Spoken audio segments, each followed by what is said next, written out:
up, everybody? Travis Tooke here, and I'm here with Black Belt extraordinaire, Professor Jose Llanas. How you doing, man? I'm doing great. Thanks for having me. Definitely, man. You got a super fight coming up. I do. December 5th. It's Submission Hunter here in Houston. I got a tough guy in Calvin win, so I'm excited. Nice, man. How nervous do you still get when you compete? The process of getting nervous is always going to be there for me, I think. Mm-hmm. So it all depends. I think it depends how much I can detach life situations that's going on around. But I still get nervous. Yeah. I still get nervous. Pretty nervous. Right. Yeah. I try to explain this to students that it's not that fear of competition is something you have to become friends with. Yeah. It doesn't mean that there's anything like wrong with you. Mm-hmm. And I thought that for a long time in the beginning. I thought something was kind of like off. I was like, well, everybody's competing. They must be having fun. And I'm the only one that's kind of stressed out about it, especially early on, until I learned that every black belt world champion is nervous before every match. Yeah, absolutely. You know? Yeah. Well, go ahead. No, I was going to say that I think every competition, every match, every level is going to be a different feeling, a different emotion. I think that's why it's important to compete at every level, every belt. Mm-hmm. I remember me as a white belt, like being nervous because I was not sure exactly what to expect. But I was like, I was very excited because I want to improve myself. Right. And then, like, for example, when I was in the intermediate level, purple belt level, and I remember whenever I started competing against black belts as a purple belt in Nogi, it was more like a fearless. I didn't have anything to lose. Right. But then the pressure starts building up as you're, like, the black belt instructor, and now people are going to watch you, or people are following you, and that's what you could tend to put pressure. I mean, it can happen at every level, but that's the pressure that I deal with now. Sure. Yeah. It's strange the way that we have a hard time, I think, taking our own advice as competitors and as instructors. Yeah. Is that I feel very confident explaining to a student the benefits of competition and why there's no such thing as really letting down your teammates or your instructors. Mm-hmm. Because what we want is that the student has an experience that is a catalyst for growth. Yeah. And it's something that they're going to, basically improve from. And that the only thing required from them is that they put in the time to prepare and they give their best effort. Yeah. And if they do that, I'm 100% proud, regardless of the outcome. Yeah. And of course, a win is going to be celebrated louder than a loss, but it's all beneficial. Of course, when it's my turn to compete, I still have not rid my head of the thoughts of, oh well, what if I lost in front of the students, or what if I make a mistake and I just go out and look foolish. Knowing that the students aren't really thinking that. Yeah. They're not sitting back saying like, oh, he better win, or I'm not going to like trust his word anymore. Right. Yeah. But I think it's something I share that with students because I want them to know that feeling is your friend. It's normal. It's your way of saying it's kind of your mind's way of saying, hey, you care about this enough to have a little fear and anxiety. Yeah. So stay focused and do your best. Yeah. Of course, when the match is over, win or lose, it's like it all goes away. It's amazing that shift. You know? Yeah. The first thing is, what are people going to think, right? Even for not even for yourself, you just, what are people going to think? But it's an idea that how disciplined are you towards your goals, right? Mm-hmm. If you're out here training, being disciplined with your diet, that's part of competition too. Yeah. Being disciplined with your recovery as well, everything that comes around it. I think people are gonna notice that. Mm-hmm. They're gonna be proud regardless of what happens. The other outcome that I think people need to realize is that it is a journey, and I probably gain a lot more from certain losses when I perform very well, and that gave me the confidence to come out and actually get the victory than the next match. You know, so that's something to keep to count, I think. Yeah, you make a good point. I remember my losses more than I remember my wins. They're more bitter in a way than the sweetness of victory was. Yeah. But they always caused more growth than the win. Yeah. Because I can immediately identify a mistake, something I was doing that didn't work, and I can correct it. Yeah. And you're like me, because I've seen you come back from a competition, win or lose, especially if it didn't go your way. Yeah. Where your fire on the mat is like it's like turned way up. Yeah. And it's not that we're angry. It's just like I know exactly what I need to work on, and unfortunately I'm taking it out on you. Yeah, you yeah. know? And that was the thing with, I remember, like, for example, Jay's, the other guys are, like, right before my generation, as I'm coming up, like, oh, Travis didn't win or something. And you expecting, like, more of a tougher training session rolling the next day, right? Yeah. Or the next class. Absolutely. But I think that's the fire that everyone should have. Mm-hmm. Whether it's jiu-jitsu competitions or anything else, you should always try to come back. And it's not about proving yourself, but it's about accomplishing something. Right. I think, you know? Well, in a way, I think it is about proving to yourself that you can face that situation head on and get through it. Yeah. Knowing that you don't know the outcome yet. Yes. You don't have a crystal ball. You just know that you've done what you can to prepare, and now you're going to go out and give your best shot. Yeah, for sure. I mean, a lot of things come into factor. I think for me, the part of competing is the journey that you take on. Like, for example, if you set, like, you taught us that, like, if you set a goal, if you actually commit to a competition 2 months from now, the journey of going through that is, facing that, like, for example, competition class on Saturday, right? I come to competition class with the feeling that I'm going to a competition. So some days, like, it looks like I'm just jumping and shaking my fingers. Like, I might feel a little bit nervous because I'm prepping my mind to face that over and over in training, you see. And so now what happens when I go out and actually compete, might be nervous the day before, but the actual day and during the match, all that is gone. Right. Because I got rid of it during my preparation. Right. Yeah, I think this is I think the benefits to competition far outweigh the anxiety, and I don't think that 100% of students should compete. Yeah. But I think far more should give it a shot. Yeah. That maybe they're not doing it because they have the wrong idea about what it means. I remember seeing competitors, and just in your mind you're like, man, they must be on another level. Yeah. And then if somebody said why, it's like, well, because they're in the competition. It's like, yeah, well, you go in the competition and you've done what they've done in terms of making the decision to compete. Yeah. That's really what we all have in common. We either decide to do it or not. Yeah. And so the benefits are just countless. You experience something that few people are willing to face. They're not willing to always feel that fear. Yeah. And then once you go through that fire, sometimes you win, and it's just like, oh wow, that feels great. I want to do that again. Yeah, no. And you're motivated to go train. And then sometimes it doesn't go your way, and you feel disappointment, but it's a positive disappointment. It's going to make you want to go back and try to do your best so that next time you don't make that same mistake. Yeah.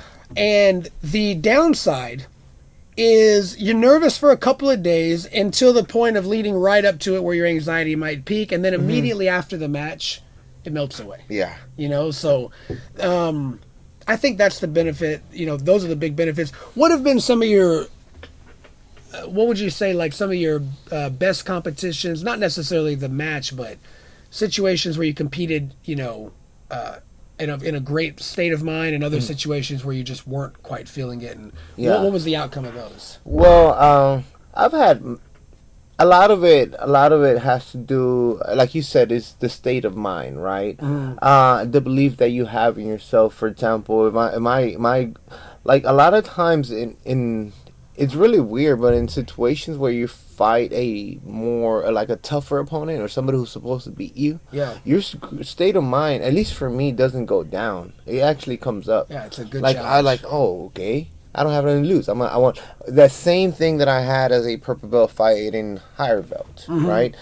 But sometimes I might put myself in a state of mind of doubt if I'm going with somebody that might beat. That happened. Yeah, where you're like the favorite. Yes. But then, like, I don't know. I think at the end of the day, one thing that I've overused, no matter what state of mind you're in, is like we're all humans. Yeah. And your opponent is going to feel the same thing that you feel, whether they're a local competitor or a world champion. Mm-hmm. I don't care how many world champions you won. Yeah, you're still an awesome competitor. That's why you're winning, but you still have feelings and emotions, right? Sure. So that sort of like allows me. Let's say if I'm going somebody who's much better than me, I always look at the positive in things that I have that I can match with them. Right. And then even if it's a losing situation, I really look at it as it's like a challenge. Stepping out there. But it's really difficult separating your mindset. I don't know. I've been doing it for so long, Travis, that I feel like for me it's something that I have to do, no matter what I'm going through. And I think you've been there on my side, coaching me when I've gone through really tough times in my life, and I still stepped out there and do it. Yeah. Because I love to do it. And I think too and also competing because you're one of the best in the world and you're going to be a next world champion is a little different than, I would say, like at this point in the game for me. I just know it's good for me. Yeah. And I know it helps me become more empathetic to my students that compete and become a better teacher. Absolutely. And it humbles me because if I win, at this point I've lost enough to know that if I win, I just feel gratitude for the situation. Yeah. And if I lose, it's a reminder like, hey, you haven't figured this all out. There's still somebody out there that obviously knew more than you, at least for a day. Yeah. And you need to go make that correction. And if we're martial artists, like if we emphasize that word artist, that means that we have to continue to become creative. And you can only be creative when you're put into an uncomfortable situation. Yeah. Right? Yeah, absolutely. It's like this is why a lot of whatever artist you want, whether it's being an entrepreneur or whether it's being somebody who is an athlete or somebody who is an artist of any type, they tend to be hungriest when they are at the beginning stages and when they don't have as much, or they have nothing to lose and everything to gain. Yeah. And then sometimes as you climb up the ranks of whatever it is, in our case we'll say black belt, we put this pressure on ourselves like, I'm a black belt, I'm not supposed to make any mistakes. I'm supposed to be... Oh, stop.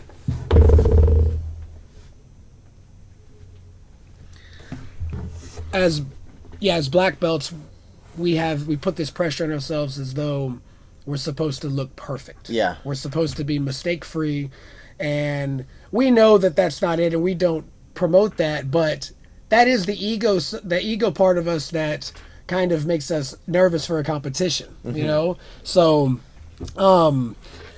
I remember one thing kind of talking about the state of mind of competing, which is not always indicative of how well you're going to do. Yeah. Because I've had moments where I was more doubtful of myself than usual and performed pretty well. Well, yeah. And vice versa. I've been extra confident. Yeah. And lost like round one. Yeah. And I'm like shocked. I'm like, no. who was that guy? I never even heard of him, And then sometimes come to find out, like, oh yeah, he's actually really pretty good. Tough. Yeah. But I think that's a poor reason to compete or not compete is how you feel. Yeah. If you're injured, it's one thing, but if you're just, I'm not really feeling it, it's like you might surprise yourself. You're right. I've had some competition. Actually, competition where I had some life events that happened. And I actually ended up doing very well and making up to a finals and win and perform very well, on that day.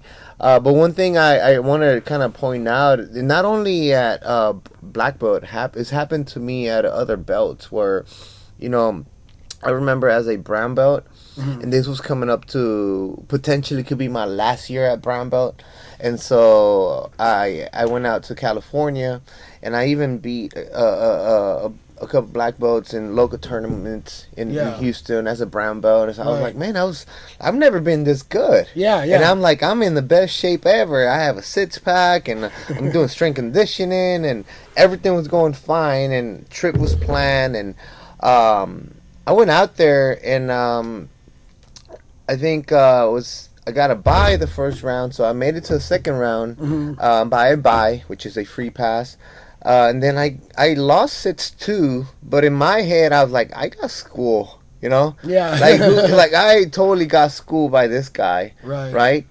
And then this guy ended up losing like 2 matches later. So I'm like, Sure. it was a Brazilian guy. I was like, man, I got the reason I want to mention it because I lost a little bit of focus on my training for a couple weeks, and up to a month. I even got bringing combining the mental aspect. I got depressed. Yeah, yeah. Because it's like, man, it's like I really wanted to do well, Right. and I got knocked off the first round, and I feel like I just got dominated. So yeah, so this guy was the killer, right? And he was just a tough draw, but and then I went back and looked at it, right? And I watched my match and really started thinking like, well, putting myself like not in a bad situation again, trying to find the positive out of that, right? Right. Still trying to find my motivation months after, I was like, man, that guy was good. And I saw him like a year later, and I was finding a black belt, and I saw how well he did, and I saw that he was so close to black belt, and then he went to black belt and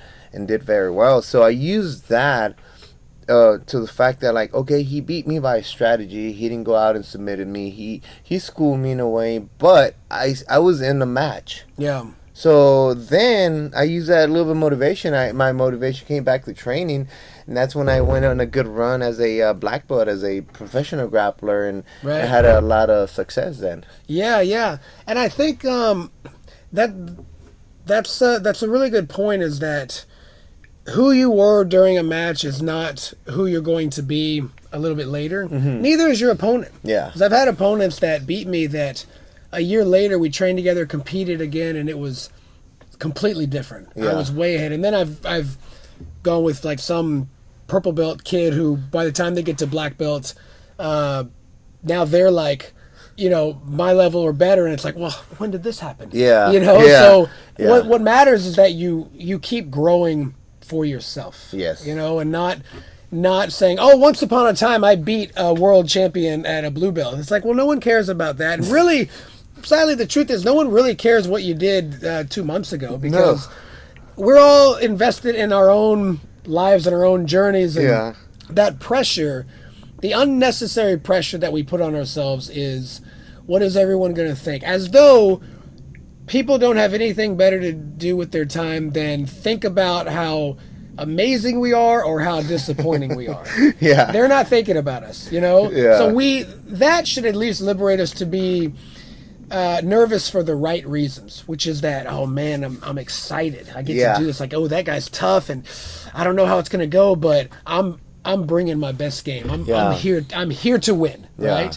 And then you accept, what happens. Yeah. But at that moment, Yeah. how do you think you would be different if you never competed? I mean, I obviously I wouldn't. There's no way I would be as confident as I am in life in general. I don't think. I don't. It's not that I'm fearless in that manner, or like, oh, I'm not scared of anything. Because obviously, there's things to be respectful of. But I don't think I would. I would be the same person in the aspect of like responsibility. Also, I think like, for example, what I did before teaching and competing and training was a regular job, right? And that's not knocking down someone else that you're not gonna learn from your regular job. My job was very educational for me. So competing does the same thing.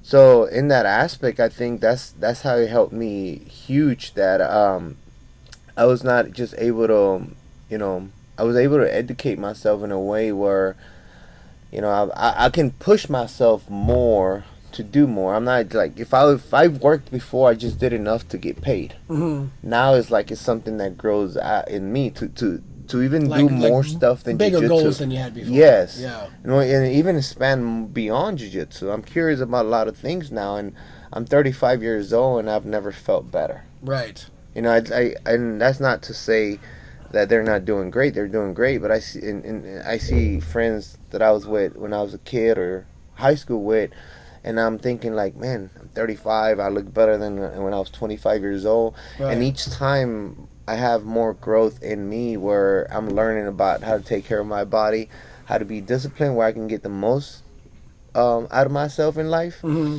And so look at that and I'm like, man, I'm actually not doing horrible in that aspect of it, you know, Right, right. compared to other people. I'm like, man, I think I don't want to live old, but the way I'm taking care of myself, I think I'm gonna be pretty well by the time I'm 60, 70 years old. Yeah. So that's kind of like the benefit of it, I guess, in a way. Yeah, I agree. I think I would probably be less confident if I didn't go through those challenges, because I would wonder, especially as an instructor. As an instructor, you have the responsibility of not only becoming the best version of yourself, but always sharpening your saw and increasing your knowledge base. Yeah. And competition does that because you have to get as good as you can get to go out and have a chance. Yeah. And so by doing that, I feel I'm of better service to anyone that I teach. Yeah. Because I've gone out and experienced that, and not just on a technical level, but on as a mentor, someone who can understand the emotions that go into competition. Someone who can understand that fear and know that when a student's like, no, I'm not afraid, to know that they're totally lying. And they are. It's like, yes, of course you are, because I am to everyone. It's like, it's okay. Like, face that. That's part of it. Well, the feeling of being nervous it's like waves, you know, they come and go. Yeah. So that's the reason I was saying earlier about using your training camp as a method of preparing for that moment when you're gonna step on the mats. For example, I like to do this. I like to jog and put my headphones on and listen to music at night, right? Yeah. And so in a way, for me, I always visualize myself walking out, competing while I'm jogging. And so you're doing a little bit of effort in your imagination is creating. Get into that zone that you're going to be in. And I do believe in the aspect of visualizing so many aspects, but still manifesting the same outcome that you want. Yeah. Because what happens when you go out and I think the reason why we create a lot of doubt is because we don't know how to visualize us winning. And so we just create, then we start visualizing negativity, right? Yeah. Oh, yeah. Oh, I'm losing it. Kill them in the arm back. Like, man. Like, well, what am I going to say when people ask me how I did? Well, what kind of excuse I'm going to have, right? Yeah, like, for at least for my last match, it went to a draw, but I was like, I had a little incident with my dog, and I'm like, it's not an excuse, but and then in my head, I'm like, I do sound like I'm making excuses because I should be able to perform no matter what. Right. You know what I mean?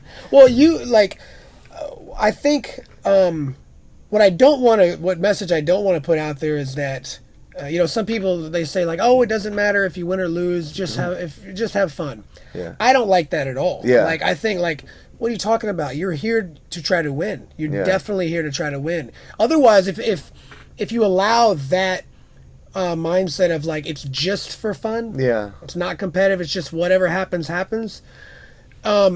Then you're not going to get the benefit of the competition because you're going to give it away. And the whole point is to dig as deep as you can and try to win. So winning, of course it matters, but it matters for the point that you tried to win. And if you win, you know that was the result of you being more prepared than your opponent. But if you lose, it wasn't the result that you were not as prepared as you could be, but that your opponent was better than you, which means you have something to learn. Absolutely. So I try to make that point very clear. Like, just do it for fun. No, do it for fun and to try to win. Yeah. It's not just for fun. Yeah. It's an opportunity to bring the best version of yourself and all the emotions and anxiety that come with it and face it. And the end result is maybe you have a medal around your neck, maybe you don't, but you're a more polished, more mature person than you were before you did it. Yeah. And you can walk, with your head held high, knowing that you gave it your all and you faced your fear. Not that you were fearless, because we all have fears and insecurities, but you decided to accept it and face it so that next time you're more prepared for it. Yeah. I totally agree with that. biggest example, like the match I did a match a few weeks ago, and now I took one, and I was not planning on doing that. Yeah. But my those are the best ones, I think. Yeah, I know, right? When you're like, I don't know if I'm ready, but I believe in this. Yeah. Let's do it. And I think the biggest reason is because I don't want to go through a shutdown of like, well, I want to have something that is going to motivate me, right? I mentioned to you probably like last week, I don't feel as motivated as I was before. I didn't feel very motivated for my last match, even though I was really looking forward to it. I just felt track of it. And I want to be able to get those feelings, right? The other aspect of it is because the other one was a draw, so now I want a win. Yeah. Like, I want a win. I want to be able to finish the year with a victory. You know what I mean? But then, like, it put more pressure on myself because I'm competing against my students. Then I could end up ending up the year with a loss. All right, in front of my friends and family members. So I don't know. I look at it as a way I need to challenge myself. I need to be motivated, and I think I can win. Yeah. So I'm taking this match. Yeah. Well, I think you're gonna win. I got all the confidence in the world in you, and I'm just I think it's awesome that we're getting closer to that middle age, but we're still doing it. I had a little injury in a competition, but I'm out here beating up the lower belts and children with my one good arm. So. And just to reference that as well, is like, I think it's really cool, for example, to be your student and come up and, each time, go from the point where you totally destroy me on the mats, because there's people out there that might roll with you and feel like, man, I'm not good enough, and they're simply just still a blue belt or purple belt. Like I remember you still tore me up at portions of my black belt and brown belt, and you still do. Sometimes you just get the best of me, but the reality is we still have that competitive aspect with each other. Well, and that's because we compete with each other. Yeah, exactly. But it's the kind of competition that fuels us to get better. Yeah. And there was my experience level is longer than yours, so for your, like you said, for blue, purple, and brown, although you were tough at those, for my level, it's like, okay, I could always get the better of you. And now it's like, I feel so happy not all happy. Sometimes real frustrated with you, but it's because of you didn't quit. But yeah, that's what it means to be a competitor. It doesn't mean that you're winning every single thing or anything. It just means that you show up every day and you say, I'm going to compete. I'm going to compete on the mat. I'm going to compete for the goals and things that I want to accomplish. And if I lose today, I'm showing up again tomorrow. So. No, I do. Like, that's what I miss now about your injury. I was like, man, Travis not training. I was like, Jesus. I'm coming back with I know. I was like, who? But yeah, like, I like that idea. Like, man, if I do something well against you, like, one day, like, the next day, you're adjusting and, like, killing my game, So it's like, that's the idea of, like, man, I've never, sometimes I wonder, like, man, I feel like I have so much growth still, and I feel like I've grown a lot, but then I think about it, Travis always killing my game, so it's like I have to figure out something. Well, what's funny is, like, sometimes I'll joke, there's a couple of the kids, like, we have some killers, and we joke with them, and some of them said like, oh, you got me now, but wait till I'm 21, which they're right. You know, like when they're that age, then they're gonna probably be all over me. But my answer is always the same. When they say, like, wait till I'm 21, I'm like, oh, when is that? In like 8 years? I'm like, oh yeah. I mean, I should be really good by then. Because in my mind, I'm still learning and getting better too. That's fun. So when you tie me up in some new guard that's like I have no answer for, my thought process is, I need to figure this out because I can't deal with that again. That really messed me up. So that's the mindset I think that makes competition exciting and fun. And the nerves don't go away, but the end result is you're better because of it. You're simply better. Yeah, absolutely. And speaking of kids, the other day I joined your class for training, and I found my former kids class in there training now with adults. You know, so that's the kid that's saying wait until I'm 21. They're getting close to Travis. Well, that's so funny because they start becoming like grown-ups in front of you, and Yeah. you still have this memory of them being like 7. I know. And then one day you're like, oh, that's like a grown-up strength. Yeah. And grown-up technique. What's Yeah. going on here? Yeah, Like, no. that's real satisfying. Yeah, and I don't think we can retire by the time they're black belts, so they're probably gonna put her on us. No. That's when like when they pass the guard, you that's when you Start teaching guide them through, like, okay, keep going, you're doing good. Yeah. So that you never give them a real submission. Right. Yeah. Well, awesome, man. I'm excited for your fight, and thanks for talking about this, because Thanks for I having think me. it's something that is beneficial to everyone. So I hope you guys enjoyed it, and see you next time. Cool. Hey, thank you so much for watching. If you enjoyed that, please be sure to like and subscribe to this channel. Also, don't forget to share this video with somebody else. Thank you.